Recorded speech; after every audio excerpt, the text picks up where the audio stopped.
My channel science study centre. बच्चे, आज class 12 का फिजिक्स में इलेक्ट्रोस्टैटिक्स स्टार्ट कर रहा हूं मैं। आप लोग देखेंगे कि क्लास 12 के फिजिक्स में जो पहला यूनिट है वह है स्थिर वैद्युत की। फर्स्ट यूनिट है स्थिर वैद्युत की अर्थात इलेक्ट्रोस्टैटिक्स। तो हम लोग जानेंगे कि इलेक्ट्रोस्टैटिक्स क्या है। तो देखा जाए इलेक्ट्रोस्टैटिक्स में दो शब्द है, इलेक्ट्रो और स्टैटिक्स। इलेक्ट्रो मीन्स इलेक्ट्रॉन और statics means rest.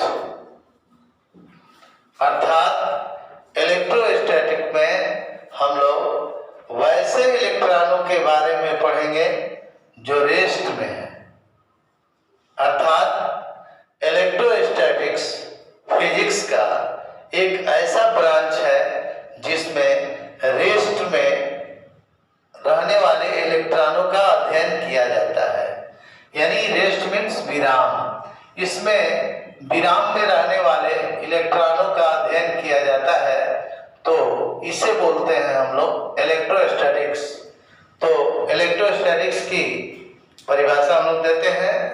Electrostatics physics का एक ऐसा ब्रांच है जिसके अंतर्गत विराम में स्थित इलेक्ट्रॉनों का अध्ययन किया जाता है।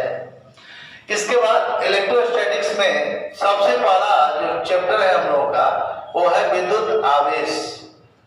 विद्युत आवेश यानी इलेक्ट्रिक चार्ज। तो सबसे पहले हम लोग जाने बच्चे कि विद्युत आवेश क्या है।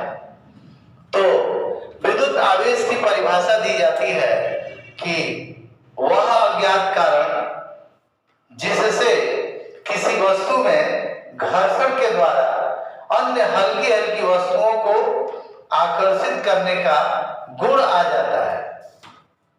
अर्थात आवेश एक अज्ञात कारण है जिसको हम जानते नहीं हैं, जो किसी वस्तु में रहता है जिसके कारण हम हल्की हल्की वस्तुओं को उसको आकर्षित करने का उसमें गुण आता है। तो ऐसे अज्ञात कारण को हम लोग आवेश कहते हैं। और जिस वस्तु में ये गुण आ जाता है उसे हम लोग विद्युत कहते हैं, विद्युत का नाम देते हैं। तो आवेश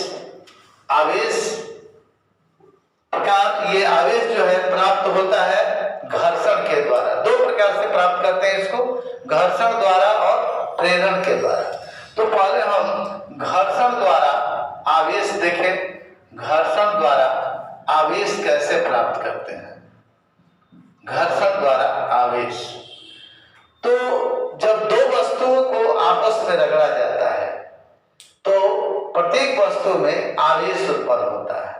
इसकी एक कहानी के रूप में थोड़ा सा देख लें हम लोग। लगभग 600 ईस्वी पूर्व एक वैज्ञानिक हुए थेल्स महोदय ने बिल्ली की खाल पर अंबर नामक धातु को रगड़कर देखा कि उसमें किसी वस्तु को अपनी ओर आकर्षित करने का गुण आ गया। लगभग 2000 वर्ष तक इस पर किसी का ध्यान नहीं गया। बाद में एक वैज्ञानिक हुए गिलबर्ट महोदय ने बताया कि केवल अंबर ही नहीं बल्कि प्लास्टिक, चमड़ा, रेशम, कांच इत्यादि वस्तुओं को भी आपस में रगड़ने से उसमें भी हल्की हल्की वस्तुओं को आकर्षित करने का गुण आ जाता है।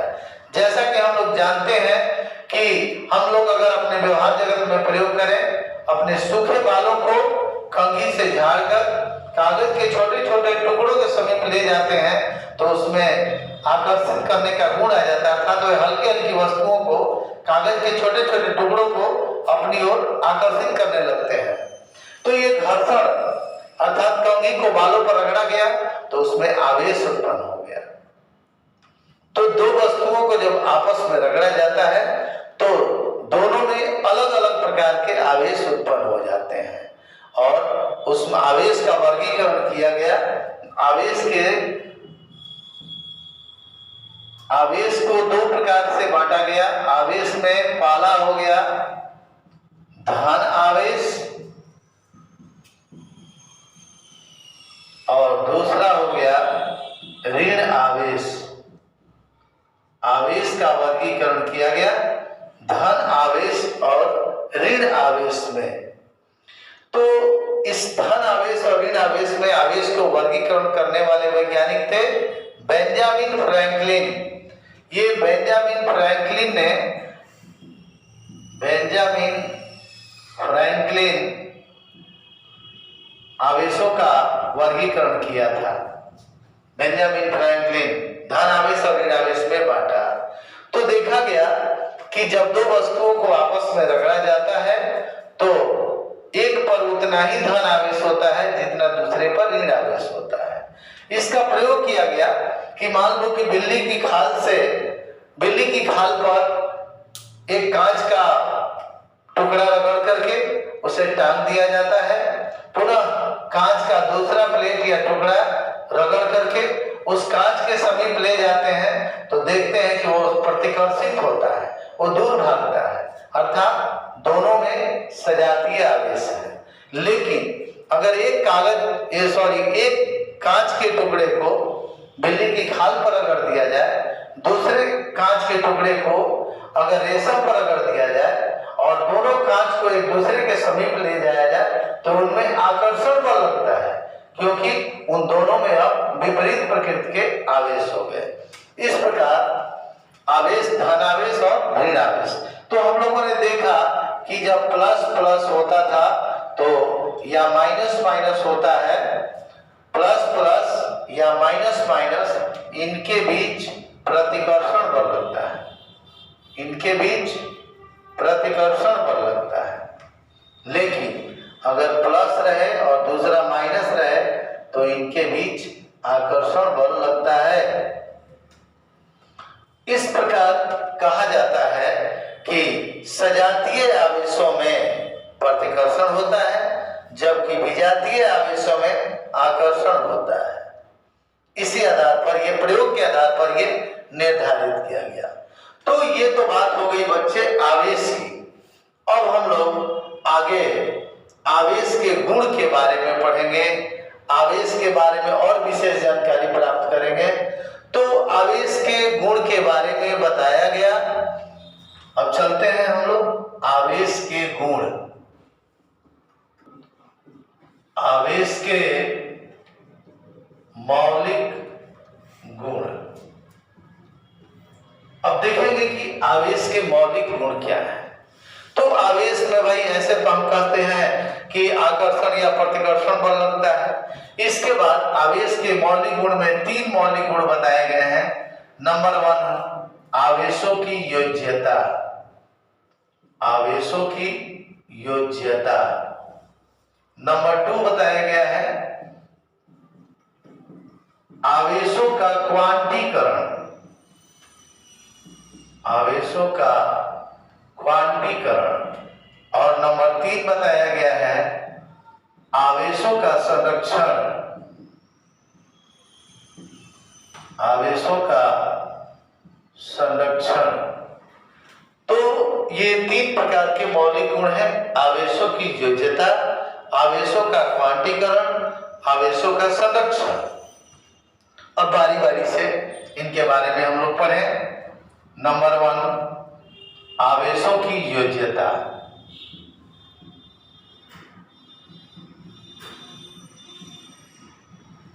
आवेशों की योज्यता के बारे में पढ़ेंगे हम लोग। योज्यता का मतलब जोड़ होता है, जोड़। तो कहने का मतलब है बच्चे कि आवेशों की योज्यता में हम यह जानेंगे कि यदि किसी वस्तु पर बहुत सारे या किसी वस्तु में बहुत सारे कण हों तो उस वस्तु का कुल आवेश, उसमें उपस्थित जितने भी कण हैं उन सभी कणों के आवेशों के योगफल के बराबर होता है। मान लेते हैं कि किसी वस्तु में n कण है, किसी वस्तु में n कण है। n कण का मतलब जैसे 10, 20, 50, 100 जो भी कह लीजिए, n कण है और इन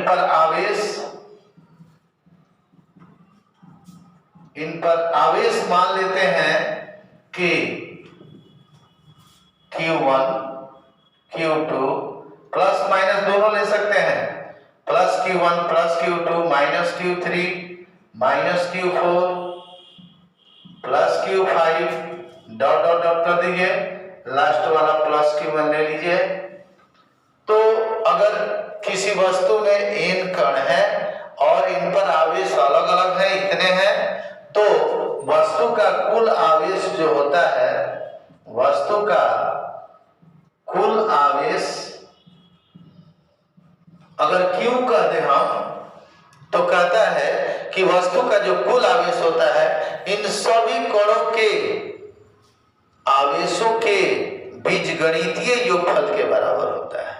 बीजगणितीय कहने का तात्पर्य बच्चे, बीजगणितीय का मतलब होता है प्लस और माइनस दोनों।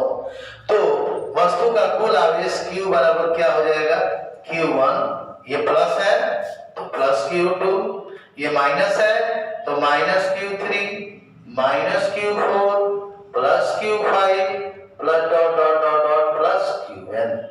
तो हमने क्या देखा कि वस्तु का कुल आवेश जो होता है उसके जितने भी कण पर आवेश हैं इन सबके योगफल के बराबर होता है। तो यह है आवेशों की योज्यता। किसी वस्तु पर कुल आवेश, उस वस्तु में जितने कण हैं उन सभी कणों के आवेशों के योगफल के, आवेशों के बीजगणितीय योगफल के बराबर होता है। बीजगणितीय कहने का मतलब है बच्चे कि प्लस और माइनस दोनों में होना चाहिए। तो यह है आवेशों की योग्यता। अब चलते हैं आवेशों का क्वांटीकरण। आवेशों का क्वांटीकरण देखते हैं, आवेशों का क्वांटीकरण क्या है। तो सबसे पहले हम जानेंगे कि किसी भी वस्तु पर आवेश की न्यूनतम मात्रा होती है, कम से कम मात्रा तो जरूर होती है। तो किसी भी वस्तु पर आवेश की जो न्यूनतम मात्रा होती है उसे E कहते हैं। आवेश की न्यूनतम मात्रा को, आवेश की न्यूनतम मात्रा को हम लोग E कहते हैं। किसी भी वस्तु पर आवेश की जो न्यूनतम मात्रा होती है, जो सबसे कम मात्रा होती है, वो E होती है और इसका वैल्यू ऐसे होता है 1.6 × 10⁻⁻19 कूलम, ये होता है। तो आवेशों का क्वांटीकरण में कहा जाता है, आवेशों के क्वांटीकरण को ऐसे बताया जाता है कि किसी वस्तु पर कुल आवेश उस वस्तु पर आवेश की न्यूनतम मात्रा का पूर्णांक गुणज होता है। किसी वस्तु पर आवेश का, किसी वस्तु पर कुल आवेश जो होता है उस वस्तु पर आवेश की जो न्यूनतम मात्रा होती है इसका पूर्णांक गुणज होता है। ये आवेश का क्वांटीकरण है। तो मान लीजिए कि किसी वस्तु में n कण हो, किसी वस्तु में n कण हो, तो वस्तु पर कुल आवेश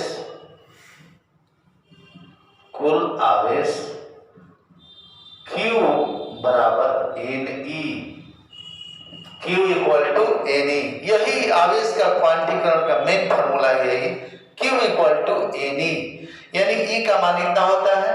यानी कहने का मतलब है कि किसी भी वस्तु पर इससे कम आवेश की मात्रा नहीं हो सकती है, ये सबसे कम है, इससे कम आवेश नहीं हो सकता है, इसी का पूर्णांक गुणज होता है। तो Q बराबर Ne, जहां n क्या है, जहां n बराबर पूर्णांक संख्या। अब पूर्णांक संख्या कहने का मतलब है बच्चे कि n बराबर आप +1 ±1 ±2 इत्यादि ले सकते हैं, ऐसे लिख सकते हैं +-1 +-2 +-3 ऐसे लिख सकते हैं। यानी वस्तु पर धन और ऋण दोनों प्रकार के आवेश होते हैं, तो प्लस माइनस दिया गया है यहाँ पर। तो Q इक्वल टू Ne, यही मेन फॉर्मूला है आवेश का क्वांटीकरण, यही है Q बराबर Ne। इसी हिसाब से किसी वस्तु पर आवेश की मात्रा होती है। मान लीजिए कि ये रखिएगा तो Q बराबर +-E, ये रखिएगा तो +-2E +-3E। ऐसा नहीं होता है कि किसी वस्तु पर हम कह दें कि 3.7 ई आवेश होता है, नहीं, ये पूर्णांक नहीं है, 3.7 पूर्णांक संख्या नहीं है। इसी तरह कह दें कि 5.6 ई, ये सब एकदम गलत है, ये सब गलत चीज है। किसी वस्तु पर ये आवेश नहीं रह सकता है। जब भी आवेश रहेगा तो कितना रहेगा, पूर्णांक संख्या के रूप में रहेगा। यानी हम लोग कह सकते हैं +-3 हो सकता है, +-4 ही हो सकता है, +-5 ही, ऐसा हो सकता है, लेकिन दशमलव में नहीं हो सकता है। तो किसी वस्तु पर आवेश की जो मात्रा होती है वो उसकी न्यूनतम मात्रा का पूर्णांक गुणज होता है। इसका पूर्णांक गुणज इसी रूप में हो सकता है। तो यह है आवेशों का क्वांटीकरण। चलिए बच्चे, अब तीसरा टॉपिक है आवेशों का संरक्षण। इसको बोलते हैं कंजर्वेशन ऑफ चार्जेज। तो आवेशों का संरक्षण का मतलब होता है कि जितना पहले था उतना अब भी है। संरक्षण का अर्थ होता है कि जितना पहले था उतना अब भी है। तो जैसे आप लोग ऊर्जा संरक्षण पढ़े होंगे, तो ऊर्जा संरक्षण में 11th क्लास में आपको बताया गया है कि ऊर्जा न तो नष्ट होती है और न ही ऊर्जा न तो उत्पन्न होती है और न ही नष्ट की जा सकती है, केवल इसका रूपांतरण होता है। ठीक उसी तरह आवेशों के संरक्षण में हम लोग पढ़ेंगे, आवेश को न तो उत्पन्न किया जा सकता है और न ही इसे नष्ट किया जा सकता है, केवल इसका रूपांतरण होता है, स्थानांतरण होता है। आइए देखिए आवेशों का संरक्षण में हम लोग जैसे छोटा सा उदाहरण ले लें। हम लोग मान लीजिए कि बच्चे अगर बिल्ली की खाल ले लीजिए और एक कांच ले लीजिए, कांच का टुकड़ा। तो कांच और बिल्ली की खाल दोनों ही पहले क्या थे, उदासीन थे, उस पर कोई आवेश नहीं था। लेकिन जब उनको रगड़ा जाता है आपस में, तो एक पर धन आवेश और दूसरे पर ऋण आवेश। जैसे बिल्ली की खाल पर ऋण आवेश, बिल्ली की खाल पर धन आवेश और कांच पर ऋण आवेश हो गया। तो पहले हम लोग लें कि बिल्ली की खाल और कांच, ये दोनों ही प्रारंभ में ये बिल्ली की खाल भी उदासीन था, और कांच भी उदासीन था जब नहीं रगड़े थे तब। लेकिन जब इनको घर्षण करते हैं, आपस में रगड़ते हैं, घर्षण के बाद या रगड़ने के बाद, तब क्या होगा, रगड़ने के बाद बिल्ली की खाल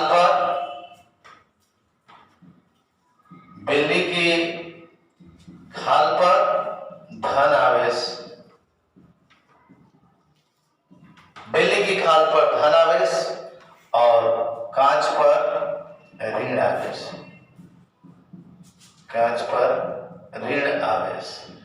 तो बच्चे जितना इस पर धन आवेश उतना ही इस पर ऋण आवेश।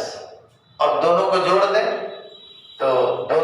दें तो क्या हो जाएगा, ये जितना धन उतना ऋण बराबर क्या हो जाएगा, 0। तो अभी भी क्या हो गया, पहले भी ये 0 था, अभी 0 है, अर्थात आवेश संरक्षित रहता है। एक और उदाहरण के द्वारा समझें, लेते हैं हम लोग सोडियम क्लोराइड। प्रारंभ में सोडियम क्लोराइड पर आवेश, कुल आवेश कितना है, कुल आवेश 0। प्रारंभ में ये उदासीन था। अब इसका आयनीकरण करते हैं, सोडियम क्लोराइड का आयनीकरण करते हैं, तोड़ते हैं इसको। तो तोड़ने के बाद आप लोग केमिस्ट्री में भी पढ़े होंगे कि सोडियम क्लोराइड को जब हम तोड़ते हैं तो ये 2 में टूट जाता है, सोडियम और क्लोरीन। तो सोडियम पर एक धन आवेश, क्लोरीन पर एक ऋण आवेश, अर्थात इस पर प्लस इलेक्ट्रॉन, इस पर माइनस इलेक्ट्रॉन, ठीक है, इस पर धन आवेश, इस पर ऋण आवेश। तो बताइए प्लस ई या प्लस माइनस कितना हो गया, 0।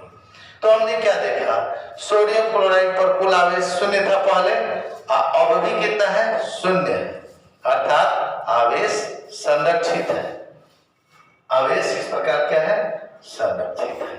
तो ये हो गया आवेश के मौलिक गुणों में तीनों गुणों के बारे में आप लोगों ने जाना। आवेश का 3 गुण हुआ, योज्यता, उसके बाद क्वांटीकरण और संरक्षण।